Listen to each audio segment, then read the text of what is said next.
네, 안녕하세요. 저는 중학교 새내기 학부모 교육 컨텐츠를 맡게 된 전문상담교사 김준현입니다. 반갑습니다. 네, 중학생의 발달과업과 심리적 어려움이 발생이란 주제로 가장 첫 번째 강의를 시작하고자 합니다. 이제 우리 아이가 중학생이 된다라고 하는 것은 가장 설레기도 하고 그리고 떨리는 경험이라고 생각이 듭니다. 새로운 울타리에서 시작할 수 있는 아주 떨리는 경험인 거죠. 하지만 이제 그것만 있지는 않을 거라고 생각합니다. 중2병이나 아니면 사춘기와 같은 이제 어려움들도 기다리고 있을 텐데요. 아이들이 점점 표현 능력이 생기다 보니까 이제 부모님에게 내가 이런 것들에 대해서 어렵다라고 하는 일들이 막 발생할 것 같아요. 그럴 때마다 이제 부모님은 아이에게 어떤 내용들을 주어야 할지, 어떤 것들을 아이에게 설명해 줘야 될지 굉장히 난관을 경험하는 일들이 많습니다. 저희 오늘 교육에서는 이제 발달과업이라고 하는 것을 중심으로 심리적 어려움이 어떻게 발생하게 되는지를 설명드리고자 합니다. 네, 발달과업이란 특정 생애 주기에 있는 사람들이 사회 적응하기 위해 요구되는 과업인데요. 이제 생애 주기라고 하면은 이제 유아기, 아동 청소년기, 성인기, 이제 중장년기, 노년기에 있는 주기들을 말합니다. 근데 우리 중학교 학생들은 청소년기에 있다라고 볼 수가 있을 것 같아요. 청소년기의 대표적인 발달과업은 보통 두 가지를 이야기하는데요. 첫 번째는 학업이고요. 두 번째는 대인관계입니다. 이 두 가지의 발달과업에서 긍정적인 경험이 필요합니다. 긍정적인 경험이 뭐 어떤 거냐면 내가 이런 것들 해보니까 내가 좀 괜찮구나. 내가 좀 잘하고 있구나. 내가 했던 행동들이 만족스럽구나. 이런 것을 말하고 있습니다. 이러한 발달과업들은 사실은 쉽지가 않아요. 왜냐하면 학업이나 대인관계들을 항상 아이들이 능수능란하게 하진 않기 때문에 그렇습니다. 이렇게 미숙한 아이들이 이제 어려운 발달과업들을 하면서 스트레스라고 하는 것을 경험을 하게 됩니다. 스트레스에 대해서 좀 설명을 드릴 필요가 있습니다. 스트레스란 인간이 심리적이고 신체적으로 감당하기 어려운 상황에 처했을 때 느끼는 불안이나 위협과 같은 감정인데요. 아이들이 하는 말들을 잘 들어보면 이것이 어떠한 맥락 속에서 사용되는지를 좀 알 수가 있을 것 같습니다. 아이들은 스트레스를 받아요라고 하는 말을 언제 사용하냐면 내 눈앞에 있는 과제가 혹은 학업 혹은 대인관계가 어려울 때 보통 사용을 합니다. 그런데 참 재밌게도 스트레스를 안 받아요, 스트레스가 없어요 라고 하는 얘기들은 잘 사용을 하지 않는데요. 오히려 스트레스가 풀려요 라고 하는 얘기를 내 눈앞에 있는 과제가 쉬울 때 사용을 합니다. 예를 한번 들어볼게요. 우리 아이가 친구들과의 관계에서 굉장히 재밌게 놀려고 어딘가를 놀러 갔어요. 이것이 우리가 아이들이 놀러 가면은 스트레스가 풀려요 라고 마땅히 얘기를 하는 거죠. 근데 만약에 이 친구가 다른 나와의 친한 친구들과의 대인관계에서 어려움을 겪고 있었으면은 그것은 스트레스를 받아요 라고 얘기했었을 겁니다. 이것처럼 아이들은 이게 눈앞에 있는 발달과업들이 어려우면은 스트레스를 받는다고 하고요. 또한 발달과업이 쉽다고 하면은 스트레스가 풀린다라고 하는 특징을 가지고 있습니다. 자, 그러면 이것을 기반으로 한번 아이들이 가지고 있는 발달과업들에 대해서 찬찬히 좀 살펴보도록 하겠습니다. 가장 먼저 설명드릴 부분들은 학업에 대한 발달과업인데요. 공부가 어려워요라고 하는 이제 사례를 가지고 왔습니다. 이제 아이의 얘기를 한번 들어보죠. 중학교에 가니까 과목도 많고 수업도 어렵고 스트레스 받아요. 학원을 다니는데 집에서는 공부하기가 싫어요. 시험을 봐야 하는데 무엇부터 준비해야 할지 모르겠어요. 집에서는 그냥 놀고 싶은데 계속 공부하라는 얘기를 들으니까 더 스트레스 받아요.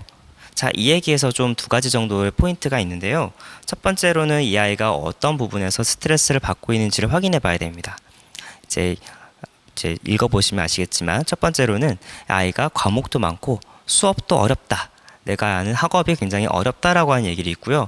두 번째로는 집에서 공부하는 것이 어렵다. 난 집에서 쉬고 싶다라고 하는 얘기를 하고 있어요. 자, 부모님들은 이런 얘기를 들었기 때문에는 아니 집에서도 조금 열심히 하면은 더 좋은 거 아닌가? 이런 생각을 하실 수가 있을 것 같습니다. 네, 이 내용들을 얘기하기 전에 가장 먼저 확인해 봐야 될 부분이 뭐였냐면 아마 이런 고민을 한번 해보실 필요가 있으실 것 같아요.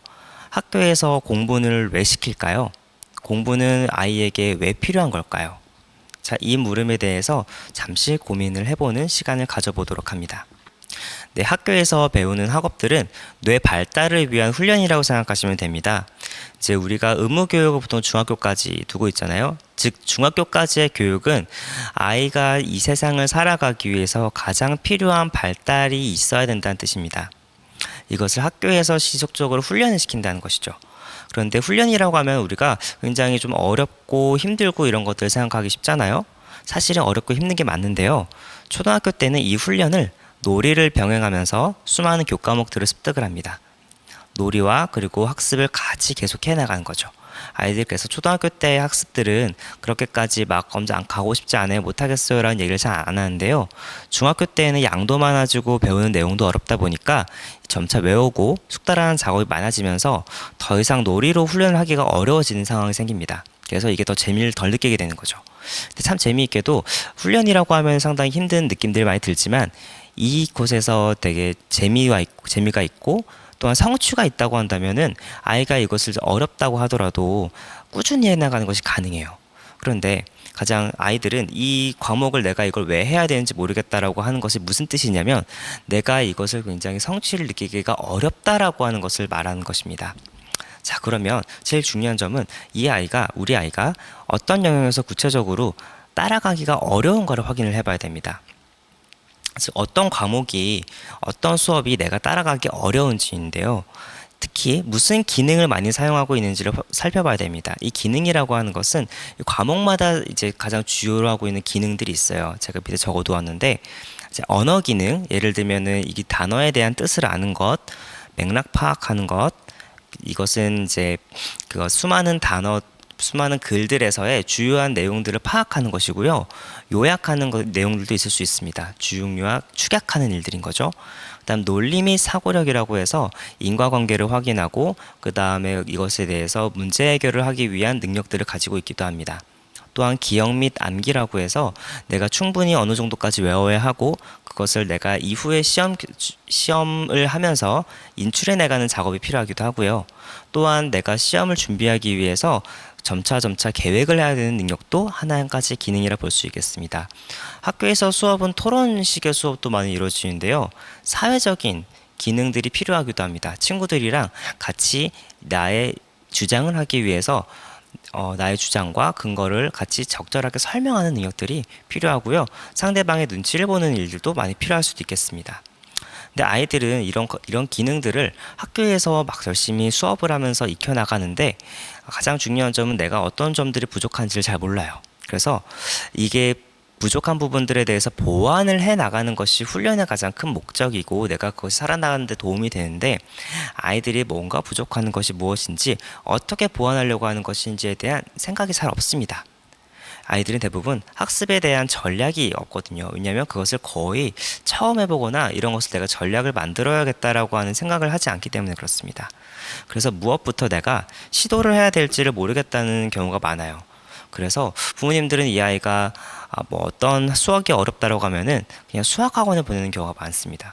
하지만 꼭 확인해 봐야 될 것은 수학이라고 하는 과목에서 이 아이가 어디서 지금 망설이고 못하고 있는지 어떠한 과정에서 이 아이가 힘들어하고 있는지를 한번 확인해 보실 필요가 있다는 겁니다. 그래서 내가 훈련의 가장 큰 목적은 내가 못하고 있는 것들을 좀 더 보완하는 것들을 중점적으로 하실 필요가 있는 것입니다. 네, 그리고 제가 또 설명 하나 드릴 부분들이 있습니다. 집과 학원의 공간에 대한 목적인데요. 집은 휴식의 공간이고요. 학교와 학원은 훈련의 공간입니다. 학원은 학교의 학업을 도와주는 보조 공간입니다. 우리는 가장 먼저 집에서부터 쉼을 먼저 배워왔습니다. 집에서는 잠을 자고요, 밥을 먹고요, 내가 휴식을 취하는 공간이었습니다.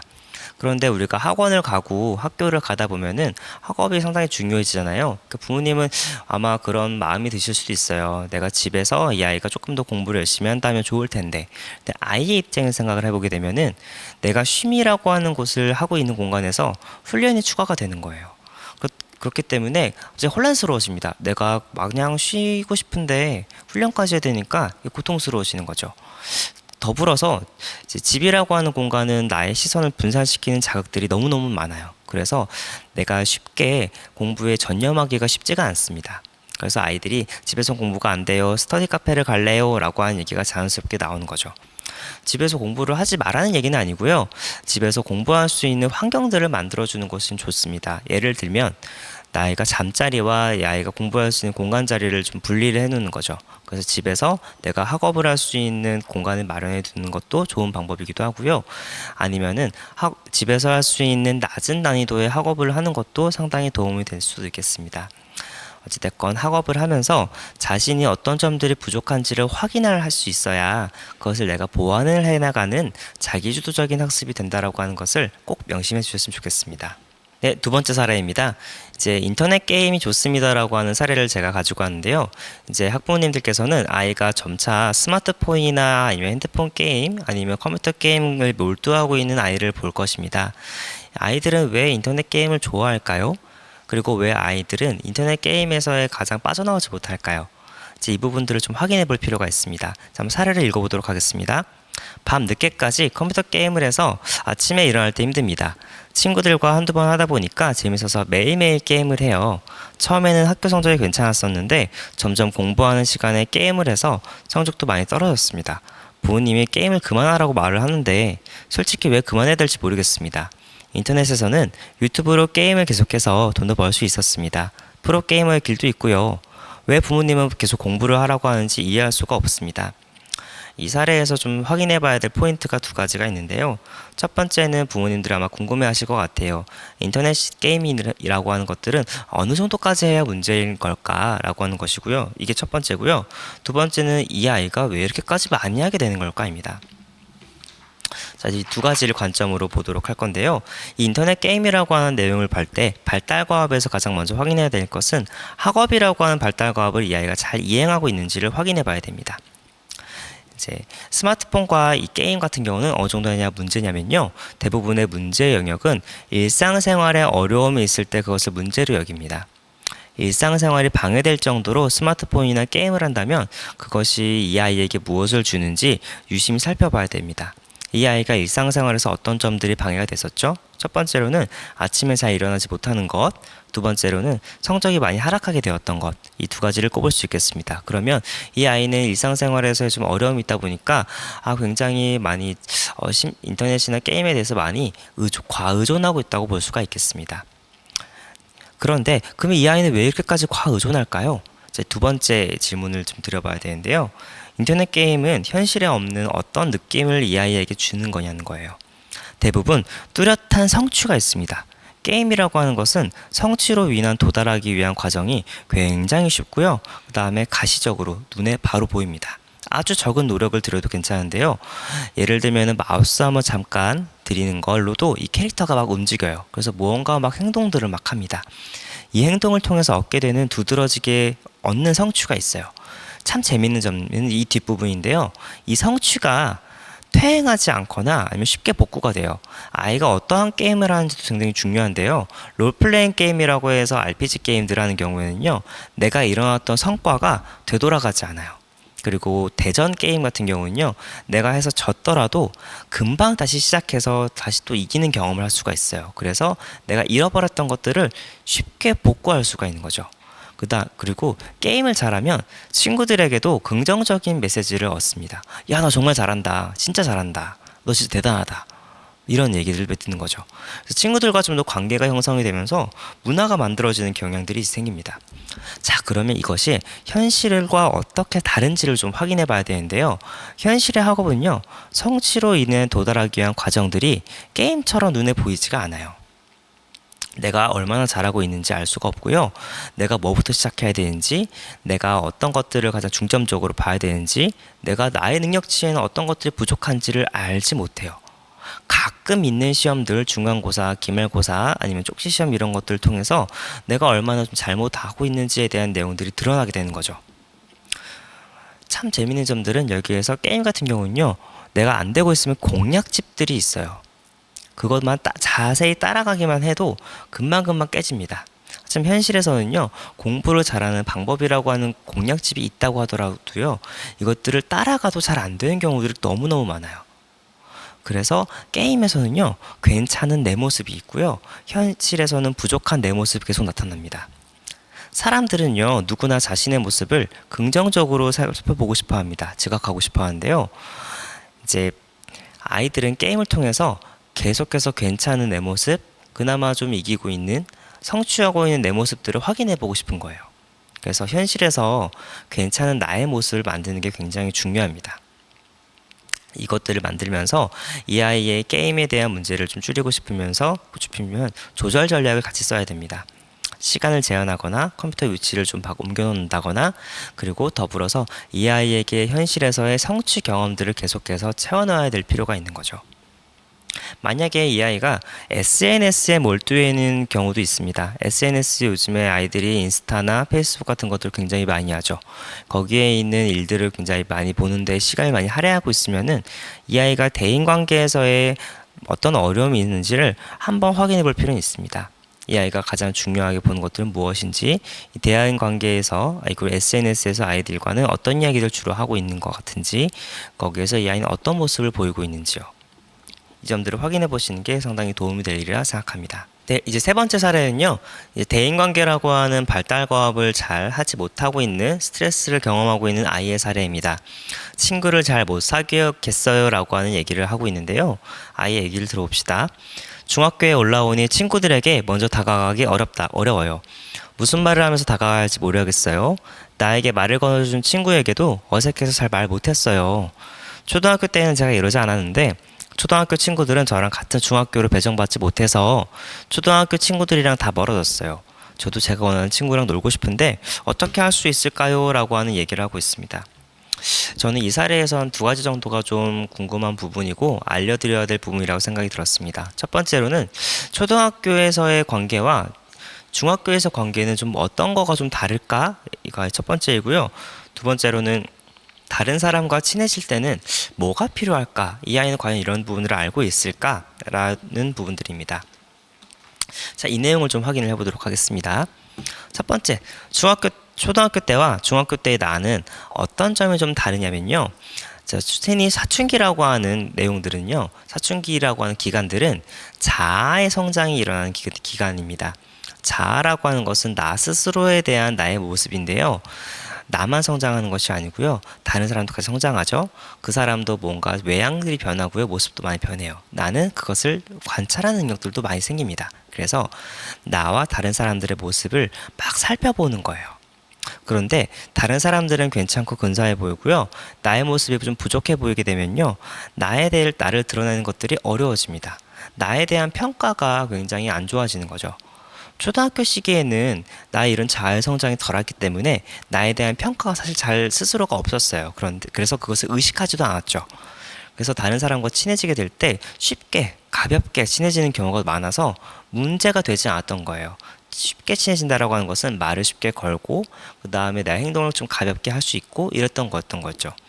그러나 중학교 초 아니면 이제 초등학교 고학년, 고등학교 6학년들도 아마 이 일들이 발생하는데, 내가 점점 나의 모습을 알게 되면서 누군가와 친해져야 되는데 나는 어떻게 했더라? 근데 나는 그렇게까지 괜찮은 모습인 것 같지는 않고 갔다가 거절하게 되면 내가 너무 상처받을 것 같고 이런 마음들이 드는 거예요. 그래서 내가 누군가 어떻게 친해질 때 말을 어떻게 걸었었는지 그런 적이 없었던 것들을 이제서야 좀 알게 됩니다. 그런데 막상 가만히 있다 보니까 이 가만히 있는 내 모습이 다른 사람들에게 보여질까봐 두렵기도 하고요.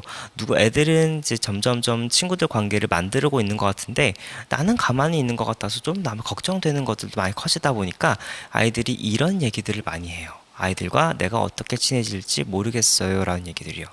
정말 많이 오는 얘기들입니다. 아이들이 이런 걱정과 두려움에 대해서 공감을 해주는 것이 상당히 많이 필요한데요. 가장 중요한 것은 이 아이에게 자신이 어느 정도까지의 관계를 희망하는지를 물어보는 것입니다.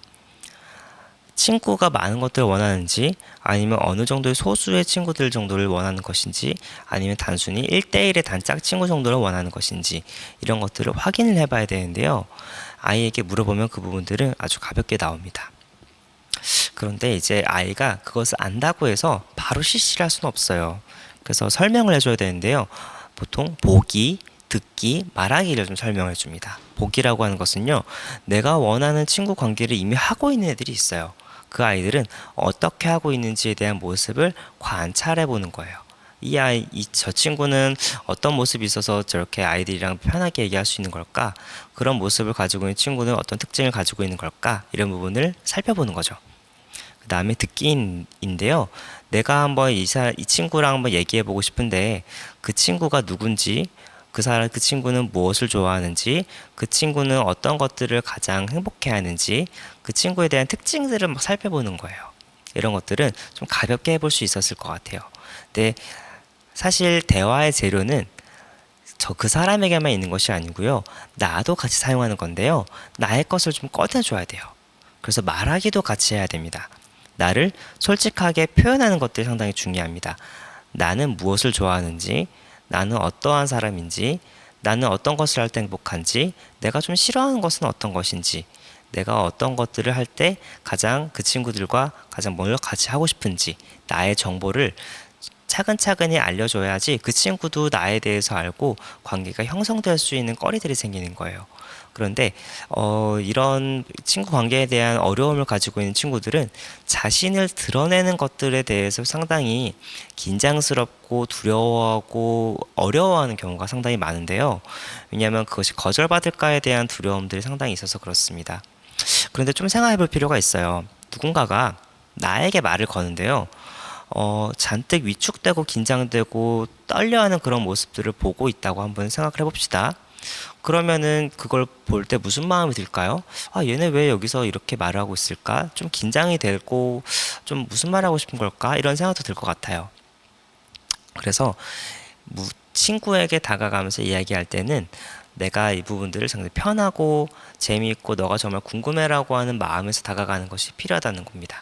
그래서 내가 거절받을 것 같은 두려움이 있음에도 불구하고 그런 부분들은 잠시 그것만 있는 것이 아니고 내가 그 친구에게 환하게 다가가는 그런 모습들을 조금씩 연습하는 작업들이 필요할 겁니다. 그래서 친구 관계는 편안하고 재미있는 것들을 많이 유지할 필요가 있어요. 그래서 내가 막 긴장하고 떨려하고 있으면요, 이런 재미가 만들어지기가 어려워져서 점점 많이 힘들어지는, 그래서 홀로 남게 되어버리는 안타까운 일들이 막 생기기도 합니다. 그 다음은 네 번째 사례인데요. 학교가 재미없어요, 가도 의미 없어요 라고 하는 사례입니다. 최근에 이런 친구들이 막 늘고 있어요. 학교에 대한 등교를 가고 싶지 않은 등교 거부를 하고 있는 친구들인데요. 좀 내용 한번 보도록 하겠습니다. 학교가 너무 재미가 없어요. 가도 수업을 왜 듣는지 모르겠어요. 제 미래에 학교에 참 도움이 안 돼요. 제가 하고 싶은 진로가 전혀 학교에 없어요. 학교에 친한 친구도 없고요. 저는 인터넷에 있는 사람들이 제 마음을 알아주고 인터넷에 글을 올리고 사람들이 호응을 해줘요. 그런데 부모님은 제 마음을 전혀 이해하지 못하고 학교를 계속 가라고 해요. 그게 너무 저는 가기 싫어요. 학교 가는 것 자체가 정말 스트레스입니다. 이런 얘기를 하는데요. 이 등교 거부를 하는 경우에는 굉장히 뚜렷한 이유가 있는데요. 발달 과업상에서의 학업과 대인관계 둘 다 성취가 되지 않으면요, 학교는 굉장히 의미 없는 공간이 됩니다. 가게 돼도 내가 뭔가 재미나 아무것도 얻을 수 있는 공간이 아닌 거죠. 학업에서의 성취나 대인관계에서 만족감이 없으면요, 이 입장에서 학교는 굉장히 견디기가 어려운 공간이 됩니다. 간다고 한들 내가 수업을 따라가지 못하고, 간다고 한들 내가 누군가 아무런 얘기를 하지 않으면요, 이제 그곳에서는 정말 공허함밖에 남지 않았었을 거예요. 아이들은 그곳에서 핸드폰에 빠져드는 경우가 상당히 많습니다. 그래서 이런 친구들은 미디어에 몰입되어 있는 경우들이 상당히 많아요. 모든 사람들은요, 나의 괜찮은 모습을 유지하고 싶다고, 그리고 긍정적인 메시지를 받고 싶다 그랬어요. 그런데 어떤 것들을 하든 괜찮음이 없으면, 만족감이 없으면 어떻게 될까요? 많은 것들을 포기하고 싶어져요. 차라리 안 하는 게 낫다는 거죠. 그래서 해도 아무것도 안 되는구나라고 하는 것을 굉장히 자연스럽게 학습을 합니다. 무언가 새로 하는 것은 힘들고 좌절스럽고 고통스럽구나라고 하는 것들을 아이들이 막 얻게 되는 거예요. 그래서 아이들은 여기에서 자신감을 상당히 잃어버립니다. 나는 아무것도 해도 안 되는구나. 내가 아무것도 안 되는구나 라고 하는 마음을 가지고 있으면요, 아무것도 안 하는 게 가장 최선의 선택이에요. 그래서 등교 거부를 하는 거예요. 내가 학교에 가도 어차피 아무것도 안 할 거니까 집에서 그냥 아무것도 안 할래. 이 정도까지가 오게 되면요, 학교에 가는 것이 그렇게까지 중요하지 않습니다. 내가 아무것도 못하는 사람이 되어버리는 게 더 중요합니다. 이런 내가 부정적인 자아 개념, 무기력한 자아 개념들을 어떻게 하면 좀 수정해 줄 수 있을까에 대한 관점으로 이제 아이를 바라보는 것이 좀 필요합니다. 이렇게 학교를 가지 않은 학생들은 부모님의 지지와 격려가 굉장히 많이 필요해요. 만약에 너는 왜 안 가니? 너 왜 학교에 가서 그것도 못하니? 이렇게 다그치고 혼내게 되면요, 아이는 더 이상 집 밖으로도 나가지 못하는 일들이 생깁니다. 왜냐면 집 밖에 나가서도 무언가를 해야 되는데 집 밖에 나가서 무언가를 하는 건 나 자신이 없거든요. 학교도 엄청난 긴장감이 드는 곳인 거랑 마찬가지인 거죠. 나 스스로를 보여줄 수 있는 괜찮은 무언가가 상당히 여기 땐 필요합니다. 나 스스로를 긍정할 수 있는 경험들인 거죠. 이를 위해서 성취 경험이 상당히 중요합니다. 그냥 주면 안 되고요. 이 아이가 무엇을 원하는지에 대한 내용들을 같이 한번 확인해 봐야 됩니다. 아이에게 한번 되물어 봐야 돼요. 그래, 학교는 학교고 좀 안 가던 것들은 뭐 어떻게 할 수는 없고, 네가 안 가고 싶다면 어떻게 할 수는 없지. 근데 너가 정말 지금 이 시간을 날려는 것보다 너는 뭐 어떤 걸 하고 싶으니? 너가 너 삶을 위해서 너는 어떻게 이 시간을 꾸려나가고 싶으니? 이런 것들을 물어봐야 됩니다.